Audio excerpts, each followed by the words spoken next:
మరో breaking news చూస్తున్నాం. మాల్దీవుల అధ్యక్షుడు మహమ్మద్ మొయిజ్జు భారత్ కు చేరుకున్నారు. ఢిల్లీ ఎయిర్పోర్ట్ లో మొయిజ్జుకు ఘన స్వాగతం పలికారు. ఈ నెల 10 వరకు మొయిజ్జు పర్యటన కొనసాగనుంది. భారత్ పర్యటనలో మొయిజ్జు రాష్ట్రపతి ద్రౌపది ముర్ము, ప్రధాని మోదీతో సమావేశం కానున్నారు. ద్వైపాక్షిక, ప్రాంతీయ, అంతర్జాతీయ అంశాలపై ప్రధాని మోదీతో మొయిజ్జు చర్చలు జరపనున్నారు. వ్యాపార కార్యక్రమాలకు హాజరయ్యేందుకు ముంబై, బెంగళూరు ప్రాంతాలను కూడా సందర్శిస్తారు. ప్రధాని మోదీ లక్షద్వీప్ పర్యటన తర్వాత మాల్దీవుల మంత్రులు ఇష్టానుసారంగా నోరు పారేసుకున్నారు. అప్పటి నుంచి ఇరు దేశాల మధ్య ద్వైపాక్షిక సంబంధాలు తెగిపోయాయి. అంతేకాకుండా భారతీయులు మాల్దీవులు వెళ్లకూడదని నిర్ణయం తీసుకున్నారు. అప్పటి నుంచి మాల్దీవుల పర్యాటకం తీవ్రంగా దెబ్బతింటూ వస్తుంది.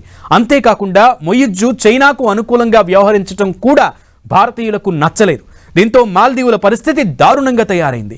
ఇక గత్యంతరం లేక మొయిజ్జు భారత్తో సంబంధాలు పెంచుకునేందుకు తహతహలాడుతున్నారు.